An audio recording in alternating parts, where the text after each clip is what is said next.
দীপেন্দ্রনারায়ণ জমিদারি মহল কিনেছেন। বিশাল জায়গা জুড়ে তার এই নতুন জমিদারি। তার শ্বশুরালয় থেকেও আরও বহু দক্ষিণ পূর্বে সরে গিয়ে এই অঞ্চল। বিস্তীর্ণ এই অঞ্চলের নাম রাজপাঠিয়াগড়। এককালে পঠিয়ার রাজাদের অধীনে ছিল এই বিস্তীর্ণ চরাঞ্চল। দীপেন্দ্রনারায়ণ মহল কিনে মহলের নতুন নাম দিয়েছেন। নাম হয়েছে চন্দ্রদ্বীপপুর। চন্দ্রদ্বীপপুর নামের ব্যাখ্যা রয়েছে। তিনি তার পুত্রের নাম রেখেছিলেন চন্দ্রনারায়ণ, আর তার নাম দীপেন্দ্রনারায়ণ। পিতা পুত্রের নামের আদ্যাক্ষর মিলে নাম হয়েছে চন্দ্রদ্বীপপুর। জমিদারি মহল হিসেবে চন্দ্রদ্বীপপুর অতি বিশাল না হলেও খুব অকিঞ্চিতকর নয়। দীপেন্দ্রনারায়ণের ভেতরে জমিদারি সংক্রান্ত বিষয় নিয়ে যে এমন প্রবল অভিপ্স লুকিয়েছিল তা তার খুব কাছের কেউ কখনো ঘুণাক্ষরেও টের পায়নি।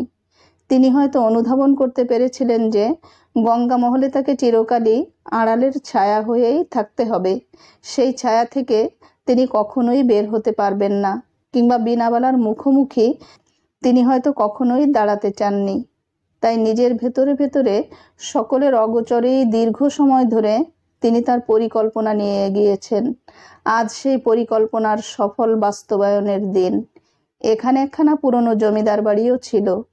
তিনি সেখানেও ন্যায্য মূল্যে খরিদ করেছেন। সেই জমিদার বাড়িখানাকে কারিগর খাটিয়ে পুনর্নির্মাণ করে গড়ে তুলেছেন অনেকটাই গঙ্গা মহলের আদলে। তবে এখানে বাড়ির সামনে গঙ্গাবতীর ন্যায় বিস্তৃত নদী নেই। রয়েছে একখানা সুদীর্ঘ সুদৃশ্য দিঘি। নদী নেই বলে অবশ্য দীপেন্দ্রনারায়ণের আক্ষেপও নেই। তিনি বরং নদী থেকে দূরেই থাকতে চেয়েছিলেন। নদী সম্পর্কে তার ভেতরে এক অবদমিত ভীতি রয়েছে। নদী তার বুকের ভেতর সবসময়ই এক সর্বগ্রাসী রাক্ষসীকে পুষে রাখে।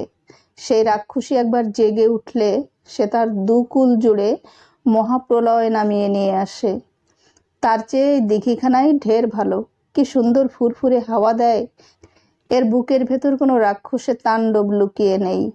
আজ তার নতুন জমিদার মহলে পদার্পণ। এই উপলক্ষে অসংখ্য মানুষের জন্য ভোজের আয়োজন করা হয়েছে। জমিদার মহলের পাশেই বিশাল খোলা মাঠ। সেই খোলা মাঠে শামিয়ানা টাঙিয়ে খাওয়ার ব্যবস্থা করা হয়েছে। মাঠের এক পাশে অতি প্রাচীন এক বটবৃক্ষ। সেই বৃক্ষের তলায় অদ্ভুত রকম দেখতে এক বাউল গান গাইছেন। তার গানের সুরে বিমোহিত অভ্যাগত সকলে। বাউলের লম্বা চুল দাড়ি, তার চক্ষু যুগল মুদ্রিত, হাতে একখানা একতারা। তিনি সেই একতারাখানায় টুংটাং শব্দ তুলে গান গাইছেন। মানুষ তোর মানস ধন রইল পড়ে, তুই তবু কোন ধন খুঁজিস? সোনাদানায় কি ধন থাকে, যদি বা তুই মন না বুঝিস।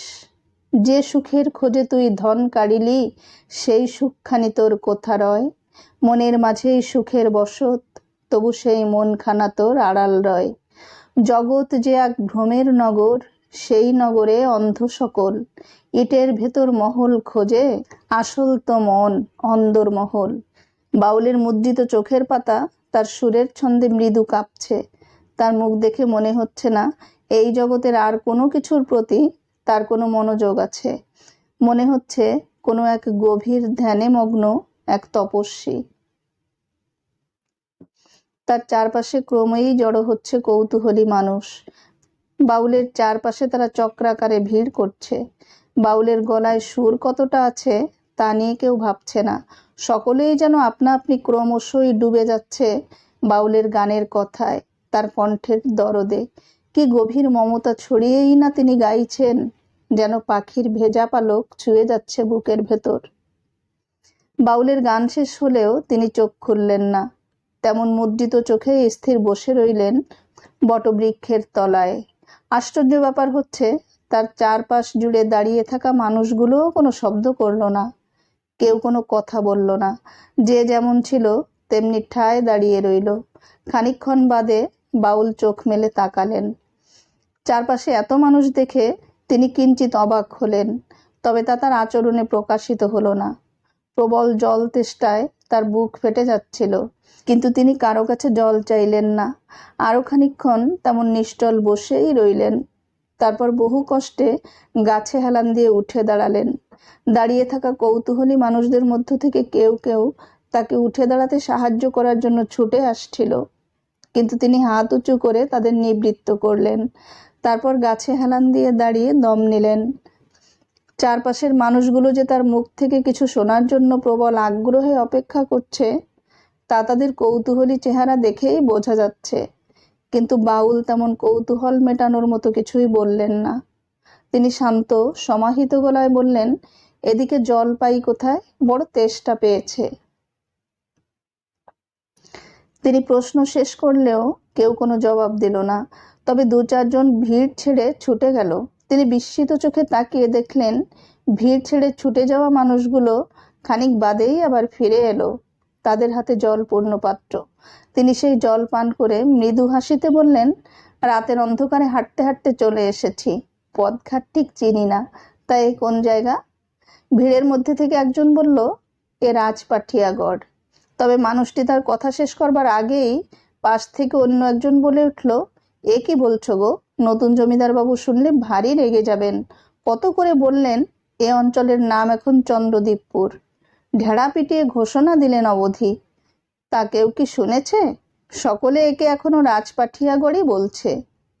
অন্য একজন বলল, তা কথা তুমি মন্দ বলনি, নতুন জমিদার বাবু এমন সদাশয় লোক বলেই এখনো কাউকে কিছু বলছেন না, তবে মনে মনে তিনি ঠিকই তেতে উঠছেন। এতক্ষণে কথা বললেন শ্বশ্রুমণ্ডিত বাউল। তিনি বললেন, এ এলাকায় নতুন জমিদার এসেছেন বুঝি? তার নামখানা কিন্তু তিনি ভারী চমৎকার রেখেছেন, চন্দ্রদ্বীপপুর।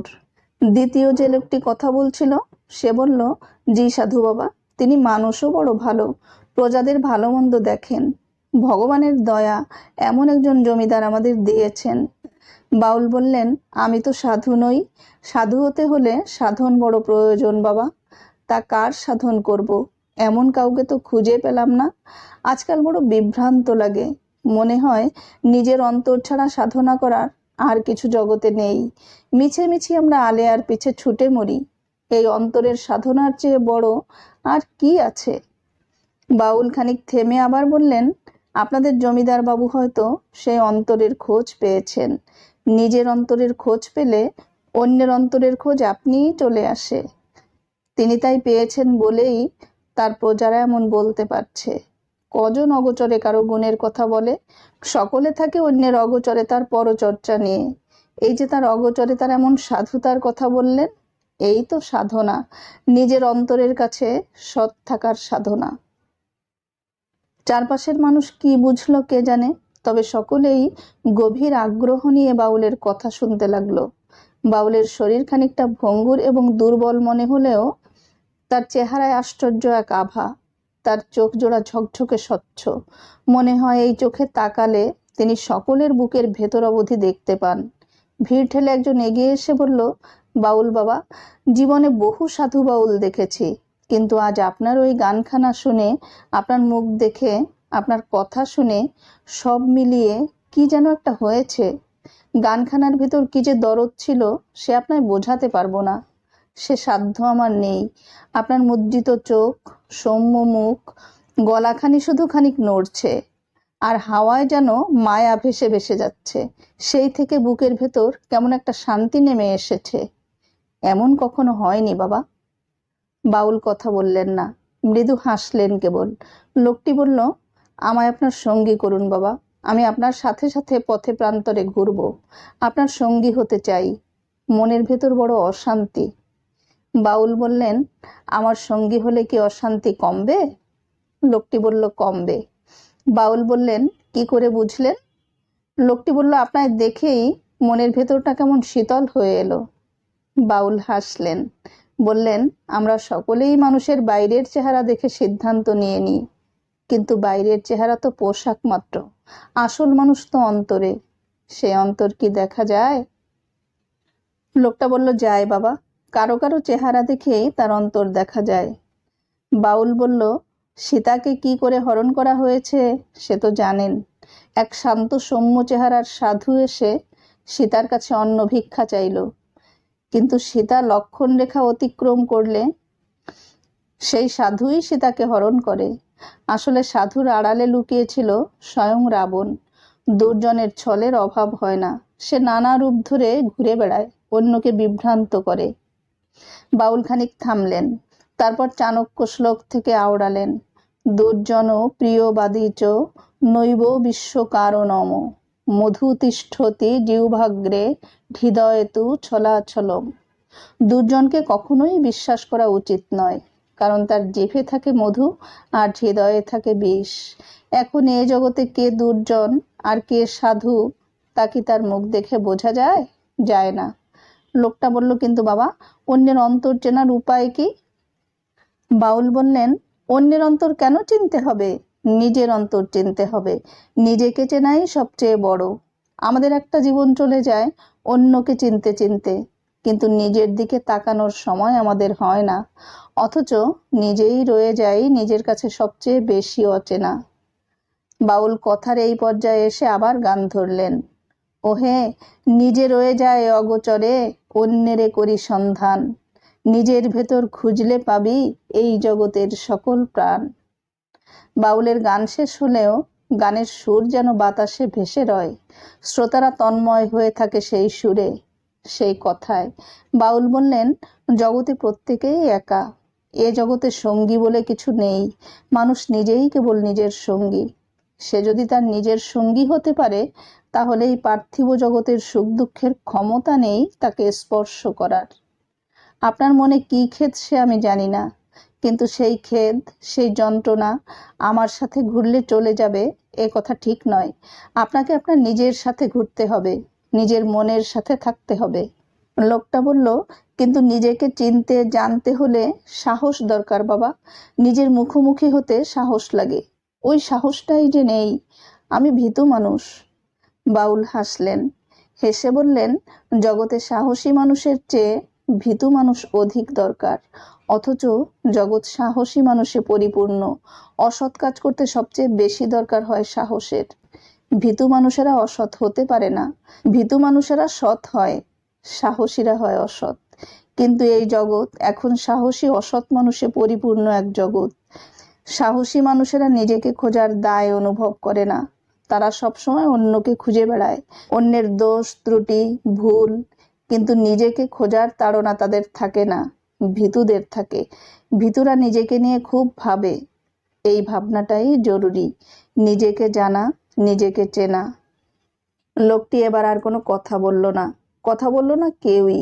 সকলেই মুগ্ধ হয়ে বাউলের দিকে তাকিয়ে রইল। বাউল বললেন, আমার বড় খিদে পেয়েছে। জমিদার বাড়িতে কি সামান্য আহারের ব্যবস্থা হবে? কিংবা আশেপাশে কোথাও?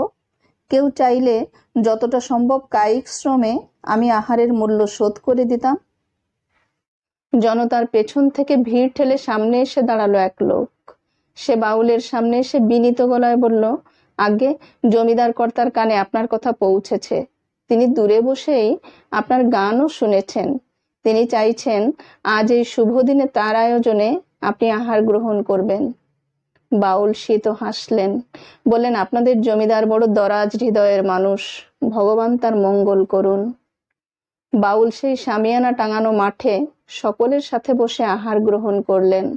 আহারের মাঝামাঝি সময়ে জমিদার দীপেন্দ্র নারায়ণ অভ্যাগতদের আহার তদারকি করতে আসলেন। ওই সামান্য সময়ে বাউলের প্রতি মানুষের আগ্রহ দেখে দীপেন্দ্র নারায়ণ ভারী অবাক হয়েছেন। দূর থেকে বাউলের কণ্ঠস্বর শুনে তার আহামরি কিছু মনে হয়নি, কিন্তু কি যেন একটা বিষয় ছিল যা তাকে বাউলকে দেখবার জন্য কৌতূহলী করে তুলেছে। তিনি দূর থেকে বাউলকে দেখলেন। লম্বা চুল দাড়িতে বাউলের চেহারা প্রায় ঢেকেই রয়েছে, মুখের বেশিরভাগ অংশই দেখা যায় না। কিন্তু এত দূর থেকেও তিনি বাউলের স্বচ্ছ গভীর চোখ জোড়া দেখে কেমন চমকে গেলেন। দীর্ঘ সময় তিনি বাউলের চোখে নিমগ্ন হয়ে তাকিয়ে রইলেন। বাউলের ওই চোখে আংশিক উন্মুক্ত চেহারায় কিছু একটা রয়েছে যা তিনি ধরতে পারছেন না, কিন্তু বিষয়টি তাকে এক ধরনের অস্বস্তি দিচ্ছে। ঠিক সেই মুহূর্তে দূর থেকে বাউলও সরাসরি দীপেন্দ্র নারায়ণের দিকে তাকালেন, একদম দীপেন্দ্র নারায়ণের চোখে চোখ। মুহূর্তকালের সেই তাকানোতে জমিদার দীপেন্দ্র নারায়ণকে দেখে বাউলের দৃষ্টি কি মুহূর্তের জন্য কেঁপে উঠল। বাউল আহার শেষে তার পথ ধরলেন। চমৎকার মধ্যাহ্ন ভোজনের জন্য তিনি জমিদার দীপেন্দ্র নারায়ণকে কৃতজ্ঞতা জানিয়েছেন, কিন্তু তাদের মধ্যে সরাসরি কথা হয়নি। দীপেন্দ্র নারায়ণ ভেবেছিলেন আহার শেষে সকলে চলে গেলে বাউলের সাথে তিনি একান্তে কথা বলবেন, কিন্তু সে আর হলো না। তার একমাত্র পুত্র চন্দ্রনারায়ণ পালঙ্ক থেকে পড়ে আহত হয়েছে। তিনি সকল কিছু ফেলে ছুটে গেছেন পুত্রের কাছে। পুত্রের সেবা শুশ্রূষা শেষে ফিরে এসে দেখেন বাউল নেই। সেই দিন বাদ বাকি সময় ভারী অস্থির হয়ে রইলেন দীপেন্দ্র নারায়ণ। কে এই বাউল? তাকে দেখার পর থেকে তার এমন অস্থির লাগছে কেন? মানুষটার চোখে কিছু ছিল যা তাকে এমন অস্থির করে তুলেছে, কিন্তু সেই বিষয়টি কি তা দীপেন্দ্র নারায়ণ সারাদিনেও খুঁজে পেলেন না। খুঁজে পেলেন গভীর রাতে। খানিকটা তন্দ্রা মতো লেগে এসেছিল তার। এই মুহূর্তে মনে হলো তাকে কেউ ডাকছেন। দীপেন, দীপেন ওঠ, প্রত্যুষে আলো হাওয়া বড় ভালো, খানিক শরীর মনে লাগিয়ে নে। দীপেন্দ্র নারায়ণ ঝট করে উঠে বসলেন। তিনি বাউলকে চিনতে পেরেছেন। বাউল আর কেউ নন, তার জ্যেষ্ঠ ভ্রাতা অবনীন্দ্র নারায়ণ। বাউল রূপী অবনীন্দ্র নারায়ণ বসে রয়েছেন প্রমত্তা এক নদীর তীরে। এই নদীর নাম তিনি জানেন না, তবে এই নদী বেয়ে উজানে পাহাড়ি ঢল নেমে আসছে। সেই ঢল বন্যা হয়ে প্লাবিত করছে আশেপাশের এলাকা। তিনি চন্দ্রদ্বীপপুর থেকে যাত্রা শুরু করবার পরপরই বৃষ্টি শুরু হয়েছে। এই বৃষ্টি টানা 3 দিন ধরে চলছে। মুহূর্তের জন্য থামার নাম নেই। সেই বৃষ্টিতে আশেপাশের পাহাড়ি ঢলও নেমে আসছে উন্মত্ত গতিতে। অবনীন্দ্র নারায়ণ উন্মত্ত নদীর দিকে তাকিয়ে আঁতকে উঠলেন। এ যেন এক সর্বগ্রাসী দানব। নদীর স্রোত আর প্রবল ঢেউয়ে ধসে যাচ্ছে তার উল্টো পাশের পাড়।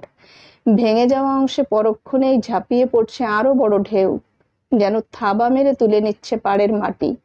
তারপর ডুবে মিশে যাচ্ছে আর এক ঢেউয়ের শরীরে। অবনীন্দ্র নারায়ণ দীর্ঘ সময় বসে থেকে এই ধ্বংসলীলা দেখলেন। দেখতে দেখতে তার হঠাৎ মনে হলো, নদীর একুল ভাঙলে ওকুল গড়ে, এ তো নিয়ম। এই নিয়ম কি জগতের সকল কিছু ঘিরেই? এই জগৎ কি ভাঙা আর গড়ার খেলা?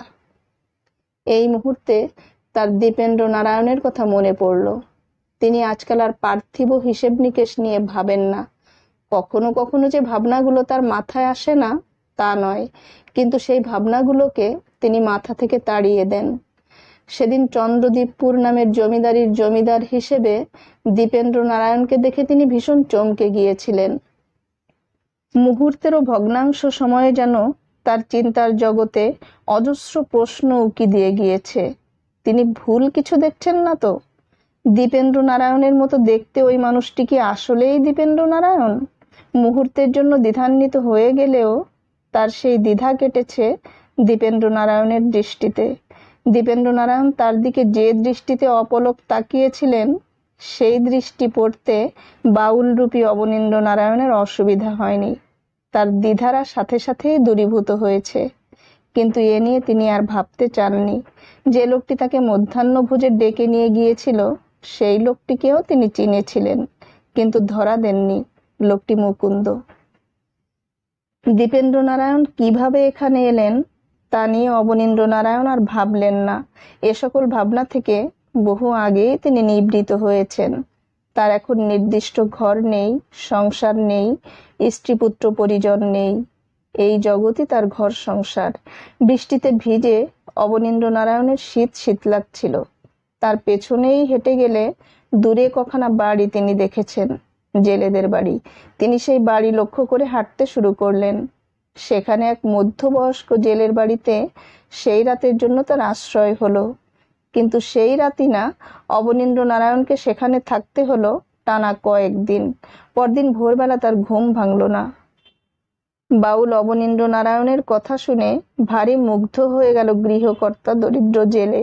সে ভোরবেলা অবনীন্দ্র নারায়ণকে ডাকতে এসে দেখে জ্বরে অবনীন্দ্র নারায়ণের গা পুড়ে যাচ্ছে। সেই দিন আর অবনীন্দ্র নারায়ণের যাওয়া হলো না। দিনভর অবনীন্দ্র নারায়ণ বিছানায় শুয়ে রইলেন। জেলে আর তার স্ত্রী মিলে অবনীন্দ্র নারায়ণের সেবা শুশ্রূষার কোনো কমতি রাখল না। জেলে দম্পতির 2টি সন্তান রয়েছে, এক কন্যা, এক পুত্র সন্তান। কন্যা সন্তানের বয়স 12, পুত্রের 10। স্বামী স্ত্রীর বয়সের ফারাক চোখে লাগার মতো হলেও এ নিয়ে অবনীন্দ্রনারায়ণ ভাবলেন না, বরং সংসারটিকে তার খুব ভালো লেগে গেল। এদের আলাদা কোনো চাহিদা নেই। রোজ দিন দরিদ্র জেলে যা রোজগার করে তাতেই তার কম বয়সী স্ত্রী খুশি। ভারী সুখী পরিবার। কিন্তু সন্তানদের সাথে বাবার চেয়ে মায়ের সংস্রব যেন ঢের বেশি। অবশ্য এর কারণও রয়েছে। জেলে সারা রাত নদীতে মাছ ধরে এসে দিনভর ঘুমায়, আবার সন্ধে হলেই বেরিয়ে যায়। সন্তানদের সাথে তার দেখা সাক্ষাৎ খুব একটা হয় না।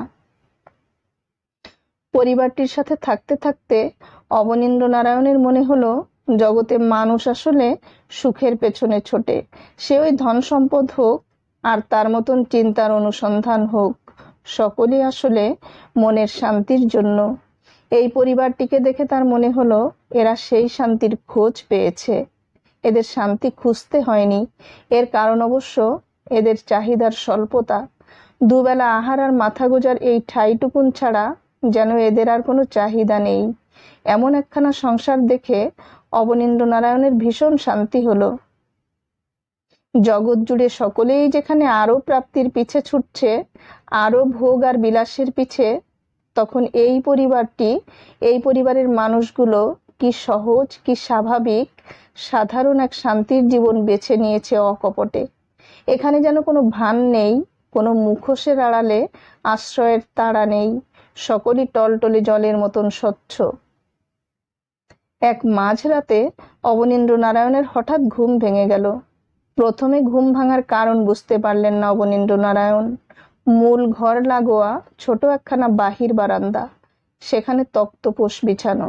সেই তক্তপোষে শুয়েছিলেন অবনীন্দ্রনারায়ণ। তিনি ঘুম থেকে উঠে বসলেন।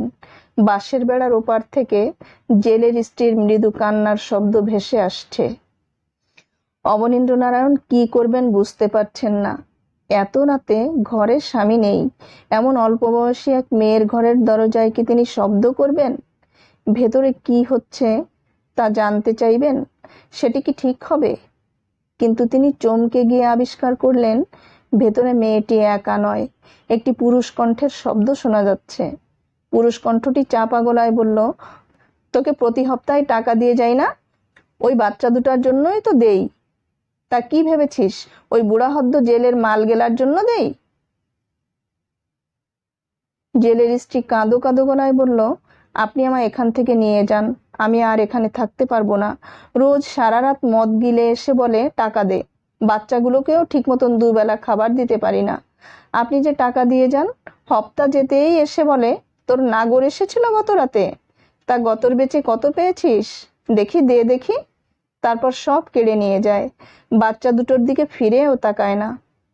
পুরুষ কণ্ঠ বলল, বাচ্চার বাপ হবার মুরত থাকলে না বাচ্চাদের জন্য মায়া থাকবে? বুড়ো হাবড়া বিয়ে করেছে জোয়ান মেয়ে ছেলে, তা সে রাখতেও জানে না, ফেলতেও জানে না।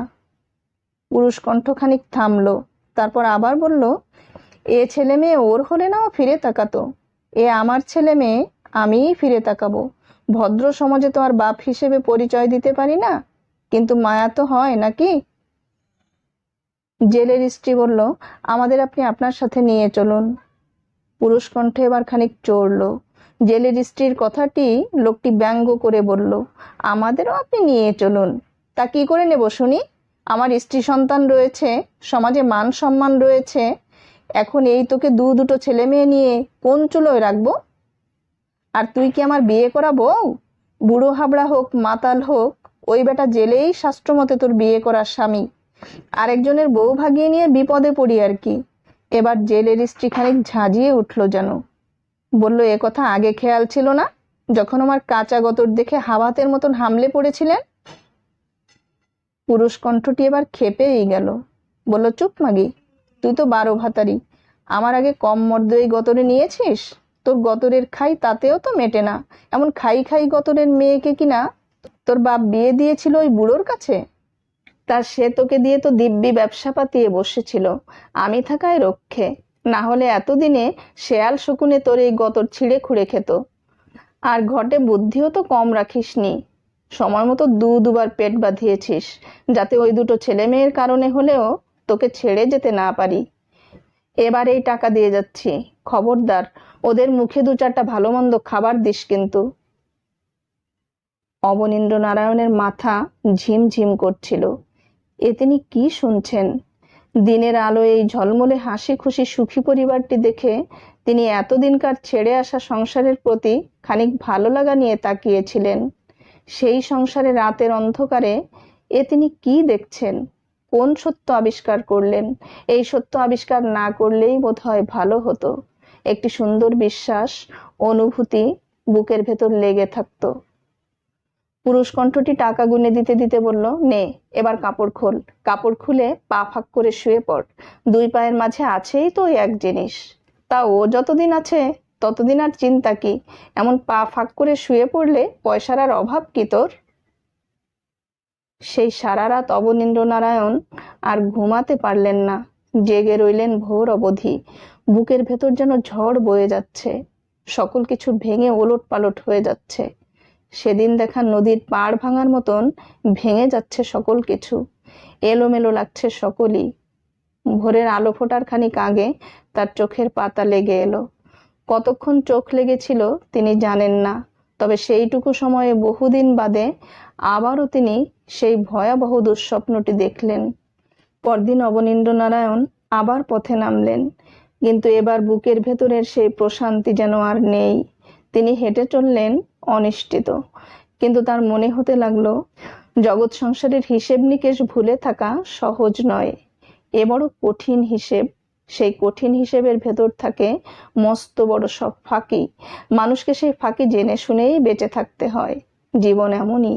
কিন্তু এই জগৎ সংসারে অবনীন্দ্রনারায়ণের জীবনের ফাঁকিটি কি?